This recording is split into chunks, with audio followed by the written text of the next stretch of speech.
सदमुखी चंद्रमा आज सेवक नैन चको आज बार बार निरखती रहूं आज गुरु चरणनी की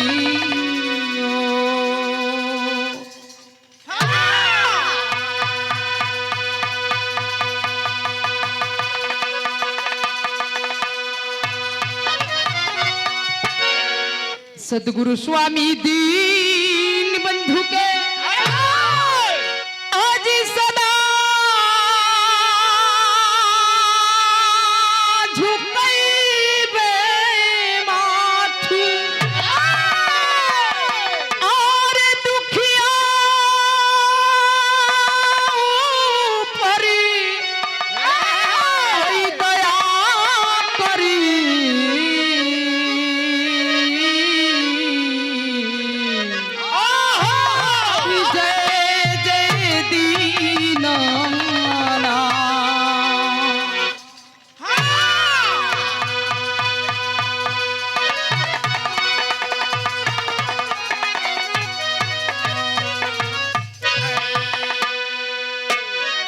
गुरु गोविंद दोनों खड़े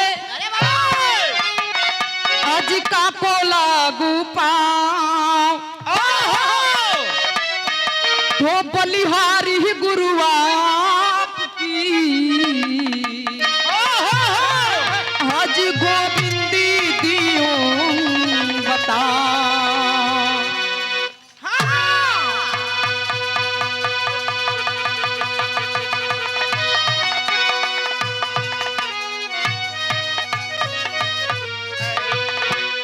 गुरु वशिष्ठ को पाई के अजी राम बने रघुनाथ संदीपन लग जाय के श्री कृष्ण बने यदुनाथ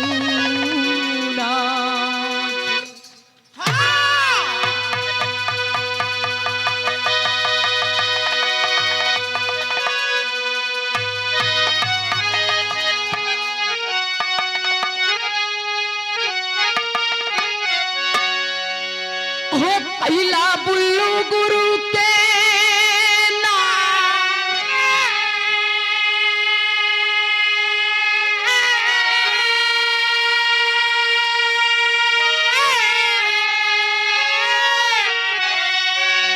अरे तजो हो संत सिरो मणि स्वामी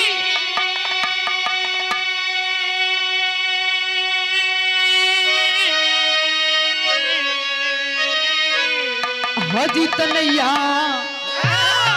हो नैया गीता त्यागी धर्म चंद्र के कई गापा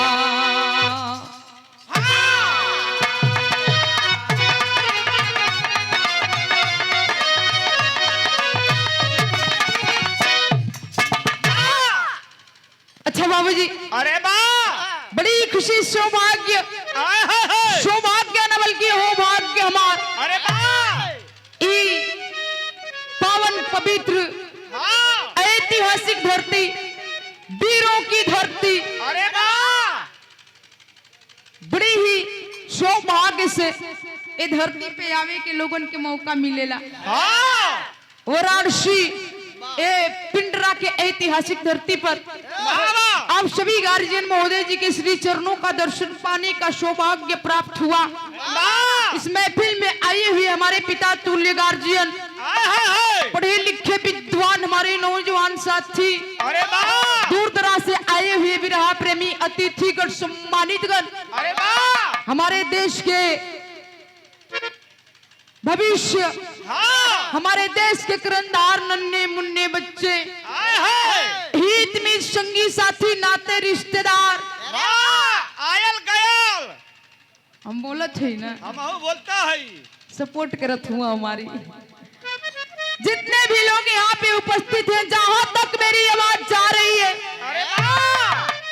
तथा मंच पे विराजमान आए है। हमारे बगल के मंच पे विराजमान, हाँ। अभी तो विराजमान नहीं है यहाँ पे, हाँ जितने भी हमसे बड़े कलाकार हैं, हाँ हमारे बड़े भैया गार्जियन लोग हाँ और विधा की बड़ी सुंदर हाँ गायिका, आए है। प्यार से लोग बोलेला चुलबुली गायिका, आए है रे। हाँ चुलबुली गायिका, हमारी बड़ी बहन जैसी है आप। बाप बारे तोहर बहिन। तार विचार का बा आले तो नाता फरियाई। लक्ष्मी प्रियदर्शी जी, आए है। मैं भोजपुरी लोकगीत विरहा गायिका अर्चना त्यागी अपनी इस पूरी पार्टी समेत एक ही स्वर में हार्दिक अभिनंदन चंदन बंदन स्वागत करती हूँ। और ई भोजपुरिया माटी में जन्म लिहला के नाते हाँ पाँव छुके पौलगी बा। हाँ जिया जागा अमर होखा। तोरा के तकली हो ना। हाँ तब के हतनी गार्जियन लोग बैठल हुअन, हाँ बिरहा के सुनवैया, बा इस सब गार्जियन लोगन के कहत है। बा एको जाने मुँह से बोलना। हाँ तू कहाँ से बोलेला भाई? हैं? तू कहाँ से बोलेला? हम माइक में बोलत थई। कहत हुआ एको लोग बोलले हाँ तो के ई ना पता। हाँ ए हमरे विजय भैया, आए है। तो के ई ना पता, ई लोग दिल से दुआ देले, हाँ पीछे से, दिल से। हाँ एक बित्ता नीचे से। कबो कबो मुद्दे के बात करेला तनी घुमाई फिराई के बोलिया।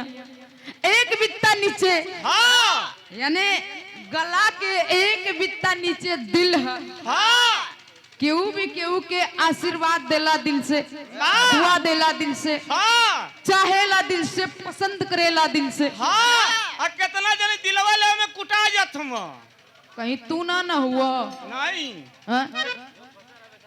यही फंसा रहा ना, ये करे में ही मरना की है, मोए भूमि बंजर करके रख देले हुआ। हाँ ओसे का मतलब कहे ना। हाँ जे के आओ के गोदाम में देखो डकरे फुहर हुआ एकदम से, डकरे फुहर। शुरुए में लगला भक्सावन बोले, अबे मैं रात बाकी बा। हाँ जितने भी हाँ एक बात तो के बता देती, ई बनारस की धरती है, हाँ यहाँ पे जो आता है हाँ आई गार्जियन लोग जकरा के चाह दी है उना जीरो से हीरो बन जाए, हाँ जकरा के ना चाहिए ना हाँ। वो हीरो से जीरो बन जाए। हाँ ई बनारस है, एकर भाई चंदौली है। राइट भाई, जिला ई कहा बनारस जिला चंदौली जिला भाई है। हाँ भाई है। ते लोग जिसको चाह देंगे बुल्लू को उल्लू बना देंगे, उल्लू को भी बुल्लू बना देंगे। अरे वाह ए जमीन पे बैठल आप लोग जमींदार हुआ, चौकी पे खड़ा अमन चौकीदार है। हाँ आ गद्दा पे बैठल कुल गद्दार हम। इस समय इनसे बड़ गद्दार के नजर आवत हो कोई नहीं। काची पे बैठल हुआ, हम तोशक पे बैठे फॉर्म पर। दिमाग खराब बकाई गद्दा पे बैठल हुआ ना। हाँ दिमाग खराब है, हम चौकी पे बैठल है। ओ लगे कुल गद्दा पे हम। तोरे नजर में वो लगे वाला कुल गद्दार लोग हुआ। हम कहाँ कलिए तू न कथऊ। तेकर मतलब तोहर का एक मतलब पहला गद्दार हमरे अजय भैया नहीं ये करवा का। और ए देखिए हाँ स्वागत की पहली कड़ी में आए पूजनीय वंदनीय आदरणीय, मैं बड़ी प्यार बड़ी सम्मान बड़ी आदर से आपका नाम लेना चाहूंगी। आए जो इस कार्यक्रम के मल्लिकार महोदय जी हैं, हाँ हम लोगों के गार्जियन श्रीमान पूजनीय वंदनीय आदरणीय आप गार्जियन महोदय लालू सिंह जी, आप हमारे गार्जियन जी के कर कमलों द्वारा स्वागत की पहली कड़ी में सुंदर अंग वस्त्र दुपट्टा, सुंदर पुष्पहार, पुष्प के पंखुड़ियों में गूथा हुआ आप सभी का प्यार दुलार आशीर्वाद और 500 रुपए दे करके सम्मान किए श्री चरणों में कोटि कोटि नमस्ते प्रणाम आप सब लोगों के बोलोगी प्रणाम बा। और गार्जियन और हमारी पूरी पार्टी को एक एक बनारसी सफा सुंदर पुष्पहार दे करके आप सम्मान किए। और हमारे गार्जियन जिनके माध्यम से हम लोग यहाँ पे आए हैं, जिनका बड़ा स्नेह, बड़ा प्यार, दुलार, आशीर्वाद और सपोर्ट रहता है, हमारे गार्जियन बड़े भैया पप्पू सिंह व्यापारी जी और उनके बड़े ही खास मित्र, उनके जिगर के पास रहने वाले हमारे गार्जियन बड़े भैया आप श्री रमेश यादव जी, आप भैया की ओर से 100 रुपए देकर के सम्मान किए। कोटि कोटि नमस्ते, प्रणाम। आप सब लोगों के पलोगी प्रणाम बा। कोई भी गलतियां, कोई भी त्रुटियां अगर हो ही जा तो क्षमा मत करिहा जा। वो कहे गलती करे आल हो मत गलती करे, ये बात ठीक कला, यहाँ हम गलती करे ना आयल है, लेकिन सीख लेवे आल है, लेकिन गलती हो ही जाले। हाँ, उमरिया तो हुआ। अरे ना ही मर्दे, उमरिया ना हो, गलती हो ही जाले। बतावल गइल बा, जे ज्यादा चलेला वही थाकेला, जे ज्यादा बोलेला उसी से कुछ ना कुछ त्रुटियां हो जाती है। लो, जे ज्यादा बोलेला ऊ न लत खला, तेमा सबसे ज्यादा बोलत के हो। हमरे बच्ची भी जे बोला मौसी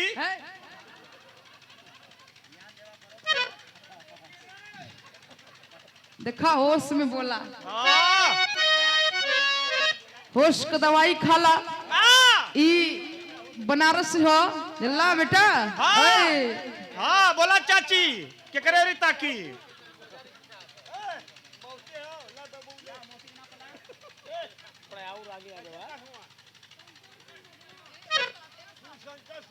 श्रीमान पूजनीय वंदनीय आप श्रीमान शिव शंकर सिंह जी, 100 रुपया आप गार्जियन की ओर से। कोटि कोटि नमस्ते, प्रणाम। आप सब लोगों के पोलोगी प्रणाम बा। देखा, ये तो और चंदौली ना बनारस से रेलाई जाइबा, नहीं तो लाइन पर आ जा। रेले वाली मशीन रख ले का है, ज्यादा समय ना लेते हुए चलते हैं। मात्र 5 मिनट उस परमात्मा, उस मालिक के दरबार में बताया गया है। हमारे देश, हमारे हिंदुस्तान की ये प्रथा है, कोई भी कार्य करने से पहले लोग अपने अपने इष्ट देवी देवता का पूजा वंदना अर्चना किया करते हैं।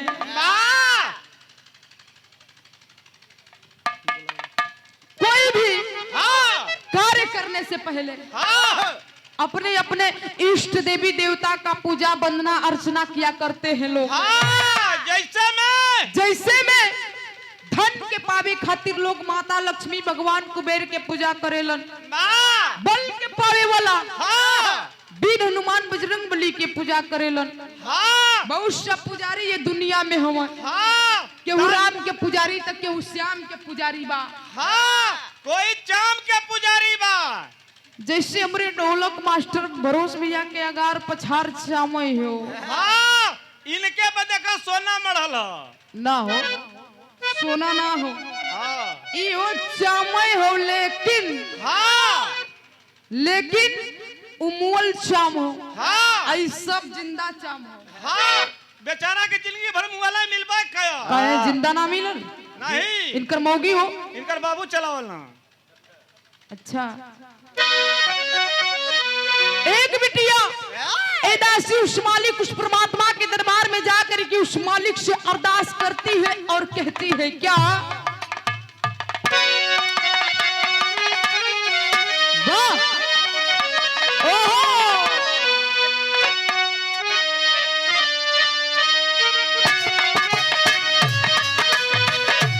जियो।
मोहब्बत करता है और कहता है क्या, इन्हें कहे चाहूंगा मैं तुझे और साझी सवेरे, फिर भी कभी अब और नाम को तेरे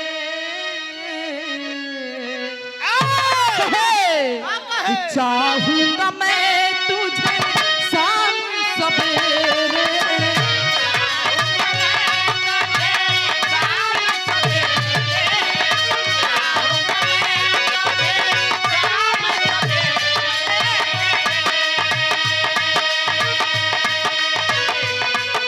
फिर भी कभी अब नाम को तेरे,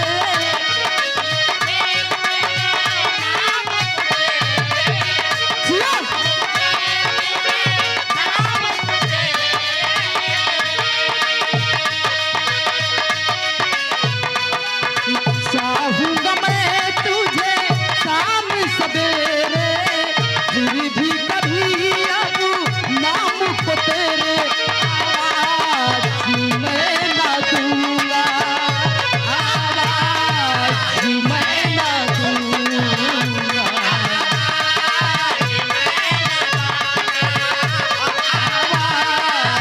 मैं ना दूंगा,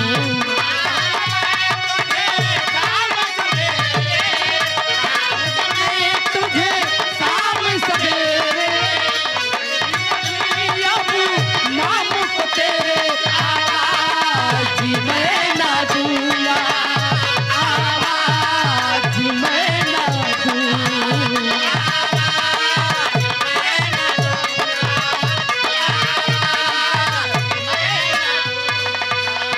लेकिन ए दासी ये बिटिया उस परमात्मा के दरबार में जाकर के उस मालिक से कहती है, मालिक कहे का बिटिया कहे उस मालिक से, यह कहे अरे बन के भिखारी अरे ऐली दुआरी,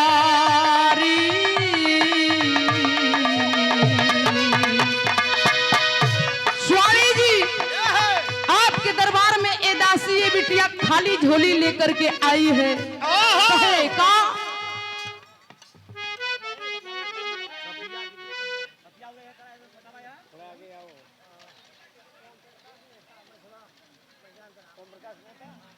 पूजनीय वंदनीय आदरणीय श्रीमान ओम प्रकाश नेताजी और हमारे पूजनीय वंदनीय श्रीमान चाचा जी शिव शंकर बाबू जी, आप जी की ओर से, आप दोनों के ओर से एक बड़ा ही प्यारा हमरा बदे रुपया ना हो आशीर्वाद हो, श्री चरणों में कोटि कोटि नमस्ते प्रणाम, आप सबके पौलगी प्रणाम। लेकिन बिटिया भाव में कहती है उस परमात्मा के दरबार में जाकर के ए दासी खाली झोली लेकर आई है, ए बनी के भिखारी अहिली दुआरी, उर्म हृदय से और तुझको पुकारी, स्वामी जी बनी के भिखारी अहिली दुआरी,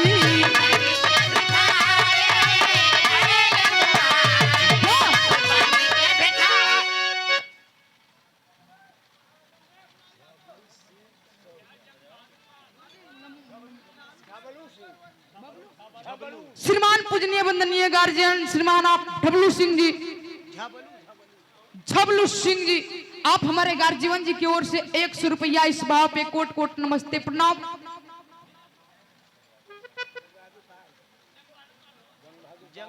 श्रीमान गार्जियन आप जंग बहादुर जी, जंग बहादुर पाल जी, आप हमारे गार्जियन जी की ओर से 50 रुपया इस भाव पे बार बार नमस्ते प्रणाम।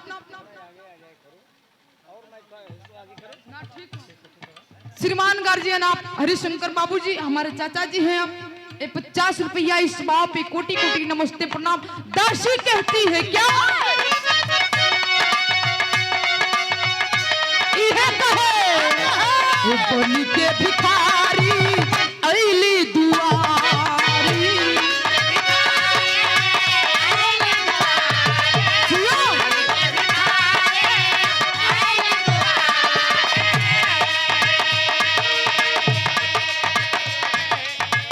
उर्म हृदय से तुझको पुकारी। श्रीमान गार्जियन बड़े भैया आप भैया लाल यादव जी 100 रुपया आप गार्जियन की ओर से बार बार नमस्ते प्रणाम आप सबके को लगी। कहे बिटिया बन के भिखारी अइली दुआरी।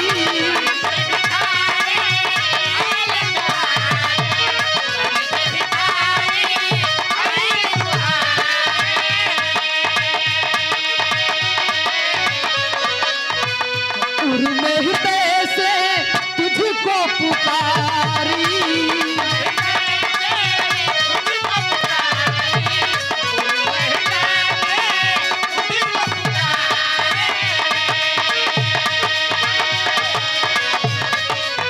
बन के भिखारी अइली दुआरी। उर्म हृदय से तुमको पुकारी। प्रभु ज्ञान मुझको दीजिए। प्रभु ज्ञान मुझको दीजिए।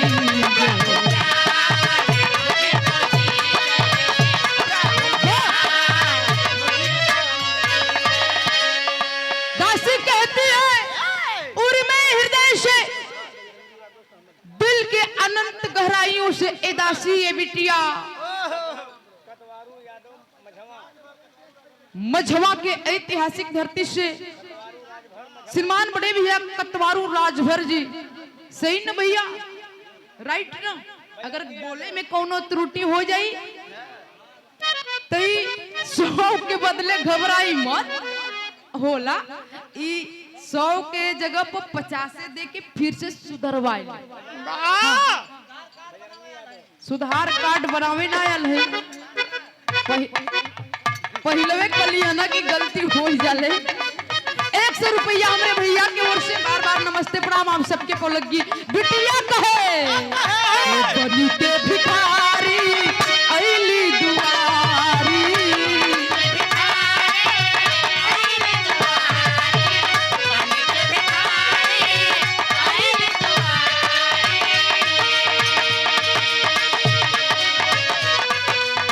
उर्म हृदय से तुझको पुकारी।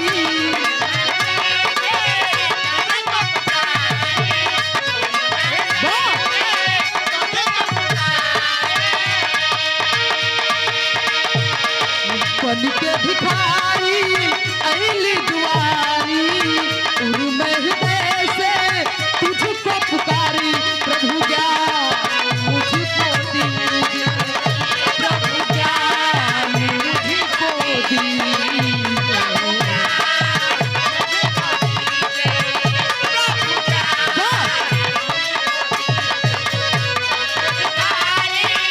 अइली दुआरी तुझको पुकारी। प्रभु ज्ञान मुझको दीजिए। प्रभु ज्ञान मुझको दीजिए। बिटिया कहती है स्वामी जी आपके शरण में जो भी अनाथ बनकर आता है सनाथ बनकर जाता है। जे भी रोवत आवेला हंसत जाला। आई बिटिया ई दासी आपके शरण में आइल बा। हमें ना गावे आवेला ना ये भैया लोगन के बजावे आवेला। खाली खाए वाला पेट घरे रख के आइल हुआ का भाई। हमें ना गावे आवे ना ये भैया लोग के बजावे आवे। तू ही गवावे ला तू ही बजवावे ला। तू ही गवावे ला तू ही बजवावे ला। हे बिटिया का बीच मझधार में डूबत नैया तू ही पार लगावे ला। बिटिया के ना गावे आवेला ना बजावे आवेला स्वामी जी। और आपके अलावा इस दासी का इस दुनिया में कोई भी नहीं है। दासी कहती है आप ही को मानती हूँ आप ही को मानती रहूंगी आजीवन। कैसे कहे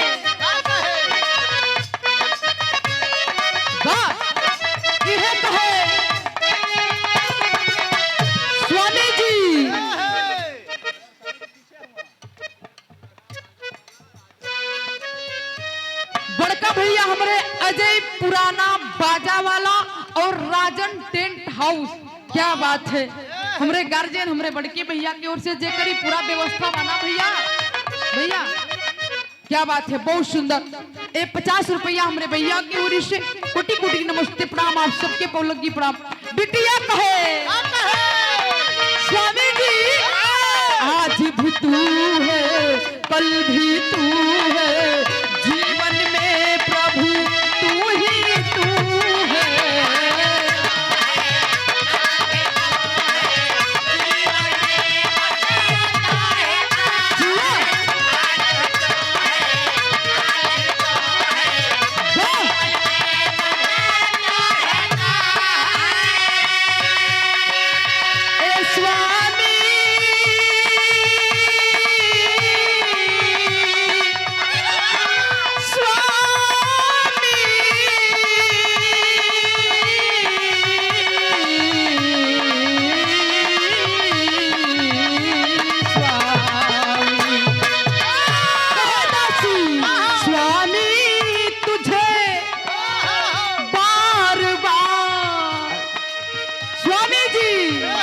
स्वामी तुझे बार बार दासी पुकारे, प्रभु ज्ञान मुझको दीजिए, प्रभु ज्ञान मुझको दीजिए।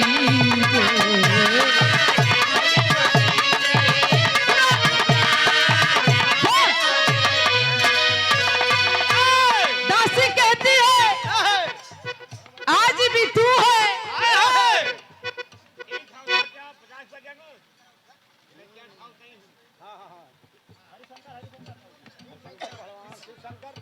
पूजनीय वंदनीय हमारे पूज्य चाचा जी आप श्रीमान शिव शंकर जी, इस भाव इस वंदना पे 50 रुपया, और हमारे गार्जियन हमारे चाचा जी आप गार्जियन जी की ओर से इस भाव पे बहुत सारा रुपया, श्री चरणों में कोटि कोटि नमस्ते।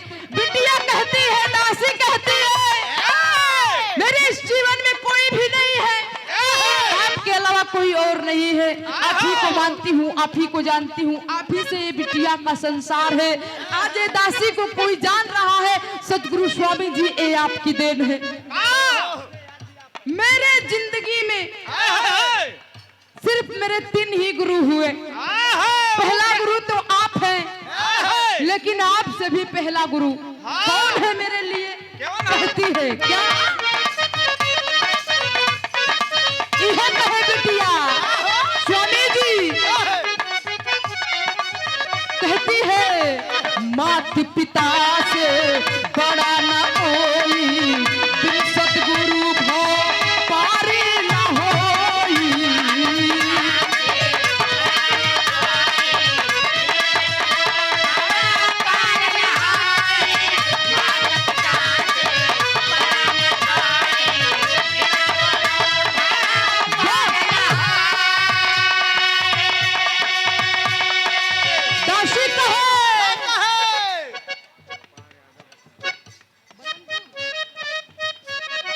गार्जियन आप श्रीमान गोपाल यादव जी बदनपुर के ऐतिहासिक धरती से 100 रुपया इस भाव पे कोटि कोटि नमस्ते प्रणाम, आप सबके पौलगी प्रणाम।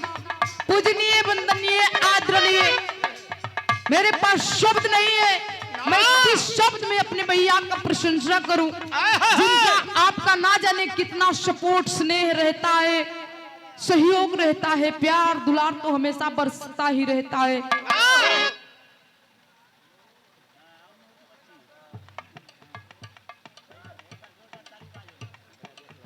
पप्पू भैया आपके नाम पर एक बार ताली हो जाए, एक बार। क्या बात है,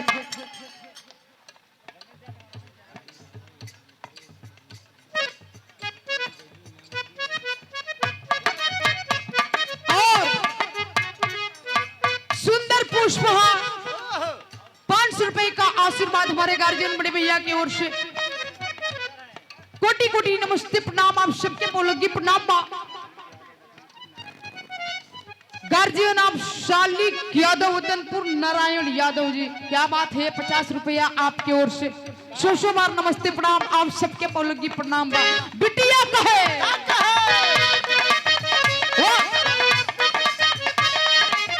कहती है माता पिता से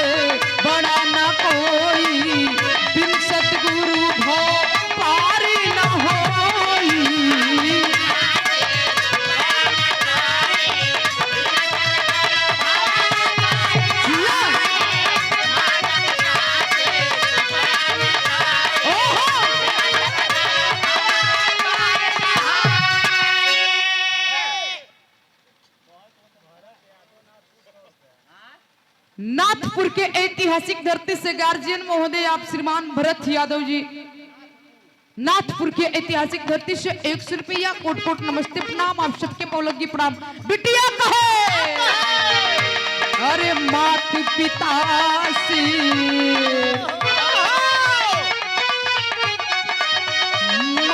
पिता से बड़ा ना कोई, बिन सदगुरु भव पारी ना होई। ए स्वामी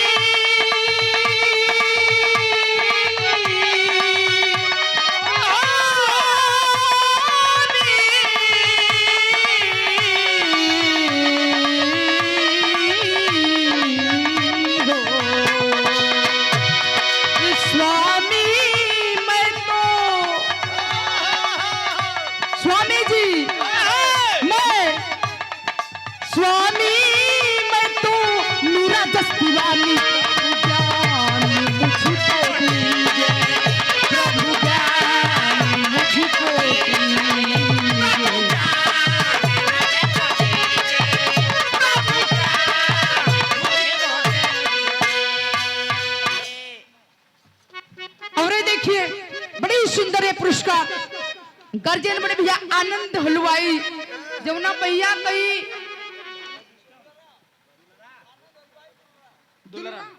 ऐतिहासिक धरती दुलरा के धरती से 100 रुपया जो उनकी पूरा व्यवस्था हमारे गार्जियन बड़ के भैया का भोजन का सारा व्यवस्था ना भैया बहुत सुंदर। कोटि कोटि नमस्ते प्रणाम। श्रीमान शिव शंकर सिंह जी, बड़ा ही प्यार बड़ा ही आशीर्वाद मिला आप बाबूजी से। 100 रुपया कोटि कोटि नमस्ते प्रणाम, आप सबके पौलगी प्रणाम बा। दासी कहती है आखिरी लाइन में बताया जाता है वंदना तो वंदना होता है, चाहे 2 लाइन गावा, चाहे 2 घंटा गावा, चाहे सारी रात या पूरा जिंदगी काहे ना गावत रही जा। एकरे नाम हो वंदना जब बंद ना होला। आखिरी में और बड़े भैया लालू सिंह जी भैया का गाना का फरमाइश हो जाए पूरा हो जाए, बस 2 मिनट और पूरा हो जाए। 100 रुपया कोटि कोटि नमस्ते प्रणाम।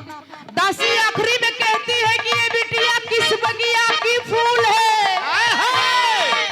ताकि हम ही ना हमार गुरु के पूरा खानदान आज तक पूछता है। स्वामी जी कहे बिटिया का यही कहे गुरु बिहारी विश्व गुरु ने सबको ज्ञानी बताए।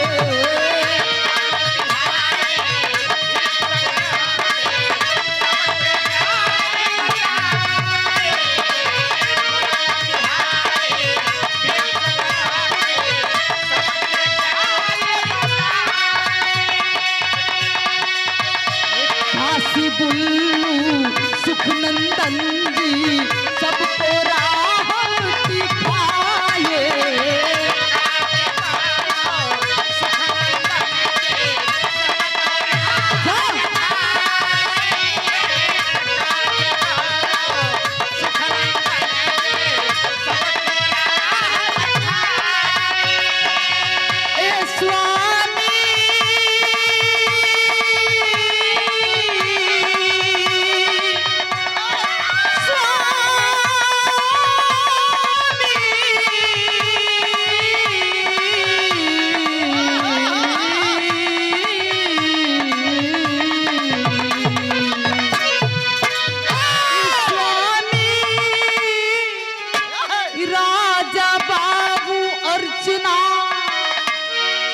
भई प्रेम दीवानी, हे प्रभु ज्ञान मुझको दीजिए, स्वामी ज्ञान